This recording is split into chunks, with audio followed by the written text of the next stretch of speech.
The first sign of trouble came in the form of a canceled contract, then another, and another. By the end of the week, half of my event planning business's clients had mysteriously pulled out, all citing the same vague concerns about reliability and financial stability. I knew exactly who was behind it. "Victoria's been busy," I muttered, staring at yet another cancellation email.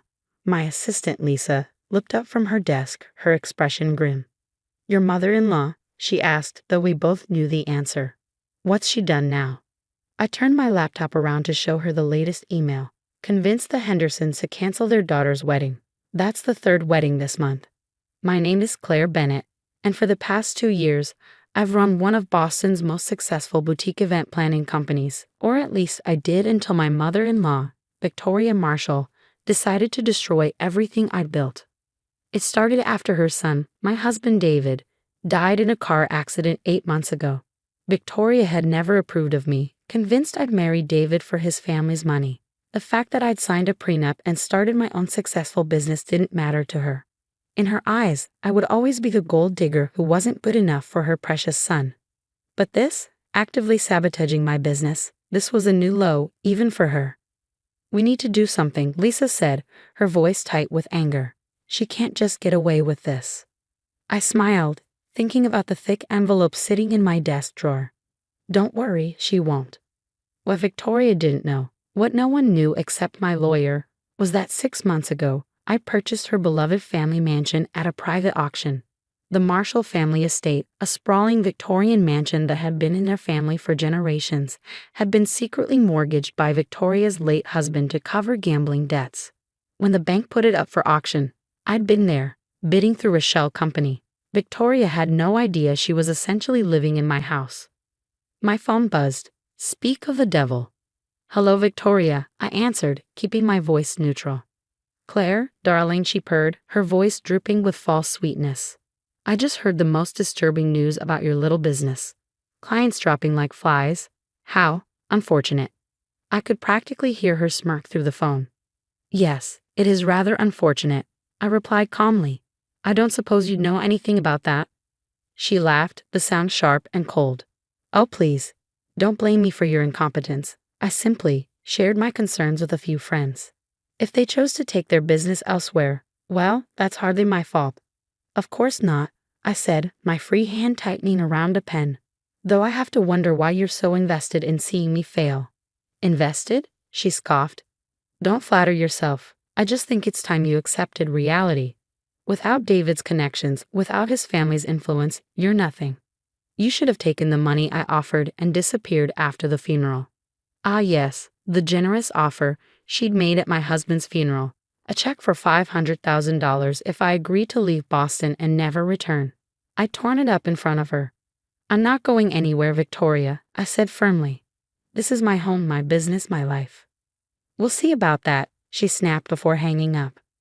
I set the phone down, my hands shaking slightly with anger. Lisa watched me with concern. "What are you going to do?" I reached for my desk drawer, pulling out the envelope. "I'm going to remind Victoria that actions have consequences." Inside the envelope was a notice of eviction prepared by my lawyer and ready to be served. According to the terms of the auction sale, Victoria had been allowed to remain in the mansion as a tenant, paying rent to what she thought was an investment firm. But that arrangement could be terminated with 30 days' notice. I'd been holding on to it, waiting for the right moment. Victoria had just given it to me. "Lisa," I said, standing up, "cancel my afternoon appointments. I need to see my lawyer." An hour later, I sat in James Chen's office, watching as he reviewed the eviction notice. "Everything's in order," he said, looking up at me. "But are you sure about this? Once we serve the notice, there's no going back. Victoria will know you own the house." I thought about all the clients she'd scared away, the lies she'd spread about my business, the years of snide comments and barely veiled insults. "I'm sure," I said firmly. "It's time Victoria learned she can't bully people without consequences." James nodded, reaching for his phone. "I'll have the process server deliver it first thing tomorrow morning. You might want to be somewhere public when she gets it." I smiled grimly. "Oh, I know exactly where I'll be." The next morning, I sat at my favorite cafe, sipping coffee and waiting. The process server would be delivering the notice at 9 a.m. sharp. It was now 9:15. Right on cue, my phone exploded with notifications. First came the text messages, all caps and full of rage. How dare you? This is impossible. You sneaky little witchy. Then came the phone calls, which I let go to voicemail. Finally, an email arrived. You think you're clever, don't you? Buying my family's home through some shell company? This is a new low, even for you. But if you think I'm going to let you get away with this, you're sadly mistaken. I have friends in high places, connections you couldn't even imagine. By the time I'm done with you, you won't be able to plan a child's birthday party in this town. I forwarded the email to James, adding it to our growing file of Victoria's threats and interference. Then I picked up my phone and dialed a number I've been saving for just this moment. Hello, Richard? It's Claire Bennett. Remember that exclusive interview you wanted about Victoria Marshall's gambling scandal? I think I'm ready to talk. Richard Chen, no relation to James, was an investigative reporter who'd been trying to write a story about how the Marshall family fortune had been gambled away. Until now, I declined to comment out of respect for David's memory. But Victoria had forced my hand. I'll tell you everything, I said into the phone. About the mortgages, the debts, the auction, and about how Victoria's been systematically trying to destroy my business since David died. Richard was silent for a moment. This is going to be explosive, he said finally. Are you sure you're ready for the fallout? I thought about all the clients Victoria had scared away, all the events we'd lost, all the employees I might have to lay off if things didn't turn around. I'm sure, I replied. It's time for the truth to come out. As I hung up, my phone buzzed with another text from Victoria. Meet me at the house. Now we need to talk. I smiled, gathering my things. It was time for the next phase of my plan. The Marshall mansion loomed before me, its Victorian architecture a testament to old money and older pride. Victoria was waiting on the front steps, her perfectly coiffed hair and designer outfit a stark contrast to the fury in her eyes. How dare you, she hissed as I approached. This house has been in the Marshall family for generations. And now it's mine, I replied calmly.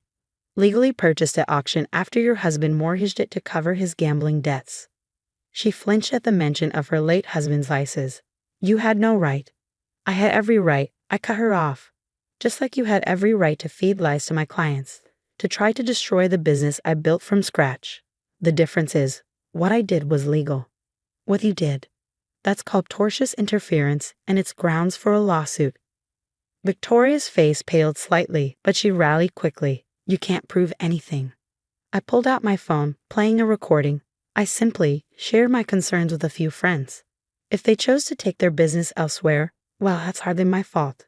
I have more, I said, stopping the playback. Every email, every phone call, every canceled contract, my lawyer has it all. What do you want? She demanded, her voice shaking slightly. I want you to stop interfering with my business. I want you to call every client you scared away and tell them you lied. And I want you to remember something, Victoria. I loved your son. David believed in me, supported my dreams. He would be ashamed of what you've done. Victoria stared at me, her perfectly manicured nails digging into her palms. For a moment, I saw something flicker across her face. Not just anger, but fear. You're bluffing, she said finally, but her voice lacked its usual confidence. You wouldn't dare go public with any of this. It would destroy the Marshall family name. The name you spent years telling me I wasn't worthy of. I asked, raising an eyebrow. The name you think gives you the right to destroy other people's lives. That name? I pulled out my phone again, showing her my recent call log. I just got off the phone with Richard Chen from the Boston Globe. He's very interested in writing about how the great Victoria Marshall has been systematically harassing her dead son's wife. The color drained from her face. You wouldn't. Try me, I said quietly. You've spent months trying to destroy everything I've built. Did you really think I wouldn't fight back? She sank onto the mansion's front steps, suddenly looking older than her 60 years. You don't understand, she whispered. This house, it's all I have left. For a moment, I felt a flicker of sympathy. Then I remembered all the cruel things she'd done, not just to me, but to others who dared to cross her. No, Victoria, you don't understand. I didn't buy this house to hurt you. I bought it because I knew someday you'd go too far, and I need leverage to make you stop. She looked up at me, her eyes narrowing. What are you saying? I'm saying we can make a deal. You can stay in the house as my tenant, under certain conditions. What conditions? She asked warily. I sat down beside her, maintaining a careful distance. First, you call every client you scared away. You tell them you lied, that my business is perfectly stable and successful. Second, you stop spreading rumors about me. No more calls, no more sharing concerns with your friends. And if I refuse, then the eviction stands and Richard Chen gets his story, your choice. Victoria was quiet for a long moment, staring out at the carefully manicured gardens she'd always taken such pride in. Finally, she spoke. David always said you were stronger than I gave you credit for. The mention of my late husband's name sent a familiar pang through my chest. David saw me for who I really was. You never bothered to try. She turned to look at me, really look at me, perhaps for the first time. Why did you stay? After he died, when I offered you the money. Why didn't you just take it and go? Because this is my home, I said simply. I built something here, something real, and because running away would have meant letting you win. A ghost of a smile crossed her face. You sound like him when you talk like that. So stubborn. He learned it from someone. I replied, thinking of all the times David had told me stories about his mother's legendary determination. Victoria stood up, brushing invisible dust from her designer skirt. I'll need time to make those calls. Some of these people, they're not going to be happy about being manipulated. You have until the end of the week, I said firmly, and I want to be copied on every email, included in every call. She nodded stiffly. And the house? Like I said, you can stay. But from now on, you pay rent to me, not to some faceless investment firm. And Victoria? I stood up to face her. If you ever try to hurt my business again, you'll be out of here so fast your head will spin. The next few weeks were interesting, to say the least. True to her word, Victoria made the calls. Some clients came back immediately, apologetic and embarrassed at having been missiled. Others took more convincing, but slowly, steadily, my business began to recover. More surprising was the subtle shift in Victoria's behavior. The snide comments stopped. The cold looks became less frequent. And one day, about a month after our confrontation, she showed up at my office unannounced. I need your help, she said, looking uncomfortable. The garden club is hosting their annual charity gala, and our usual event planner just backed out. I stared at her, wondering if this was some kind of trap. You want me to plan the garden club gala? She nodded stiffly. You're the best in the business. Everyone says so. Even I have to admit your work is impressive. Coming from Victoria, this was practically a declaration of undying admiration. I bit back a smile. I'll need complete creative control, I said. No interference, no second-guessing my decisions. Fine, she agreed quickly, too quickly. But perhaps we could discuss some ideas. Over lunch? And that's how I found myself having weekly lunch meetings with my mother-in-law, planning what would turn out to be the most successful garden club gala in recent memory. It wasn't all smooth sailing, of course. Victoria was still Victoria, opinionated, demanding, and convinced she knew best about everything. But something had changed. There was a grudging respect now, an acknowledgement that perhaps I wasn't the gold digger she'd always assumed I was. 6 months after our confrontation on the mansion's steps, I sat in my office reviewing the year's finances with Lisa. We've not only recovered, she reported, grinning at the spreadsheet, we're up 30% from last year. The Marshall Garden Club Gala opened up a whole new market for us. I nodded, thinking about how things had changed.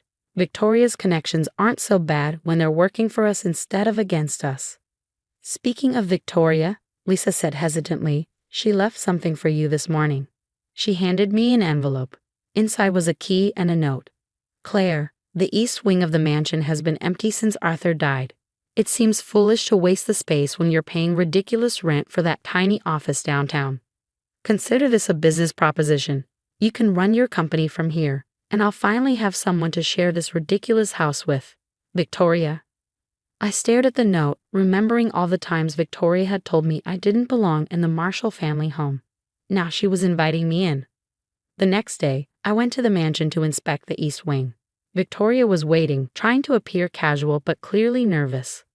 The light is good for an office, she said, leading me through the rooms. And there's plenty of space for your team. She was right. The space was perfect. High ceilings, large windows, even a separate entrance for clients. But more importantly, it felt right. This was where David had grown up, where we had our wedding reception, where we planned to build our future before fate had other ideas. "There's one condition," Victoria said suddenly, stopping in what could be my new office. I tensed, waiting for the other shoe to drop. "Sunday dinners," she continued. "If you're going to be working here, we should at least have dinner once a week, to discuss business, if nothing else." I looked at her, this proud, difficult woman who had caused me so much pain, but who was now, in her own way, trying to make amends. "I have one condition too," I replied. "No more secrets, no more games. If you have a problem with me or my business, you tell me directly." She nodded slowly. "I suppose I deserve that." "Yes," I agreed. "You do." 2 weeks later, my company moved into the east wing of the Marshall Mansion. The irony wasn't lost on anyone. The business Victoria had tried to destroy was now operating under her own roof. But something unexpected happened as the weeks turned into months. The mansion, which had felt cold and imposing for so long, began to feel like home. Victoria, who had once been my greatest enemy, became, if not exactly a friend, then at least a respected ally. One Sunday evening, almost a year after our confrontation, Victoria and I sat in a garden after dinner. The sun was setting, casting long shadows across the lawn where David and I had once planned to raise our children. "He would have loved this, you know," Victoria said quietly. "Seeing you make this place your own, watching your business grow." I felt tears prick at my eyes. "I think he'd be happy to see us getting along too." She reached over and squeezed my hand, the first time she ever initiated physical contact. "I was wrong about you, Claire. I see that now." "Better late than never," I replied, managing a small smile. Later that night, as I walked through the mansion's halls, I thought about how life takes unexpected turns. I had bought this house as a weapon, a way to fight back against Victoria's cruelty. Instead, it had become a bridge, a way for two grieving women to finally understand each other. The next morning, I arrived at my office in the East Wing to find a small package on my desk. Inside was my grandmother's antique brooch, the one Victoria had always claimed was a cheap copy of a Marshall family heirloom. The note read simply, "Welcome to the family, finally. V." I pinned the brooch to my jacket, smiling at how things had changed. Victoria had tried to destroy my business, but in doing so, she forced us both to face some uncomfortable truths. Sometimes the greatest victories come not from defeating your enemies, but from turning them into allies. And sometimes, just sometimes, the house you buy for revenge becomes the home you never knew you needed.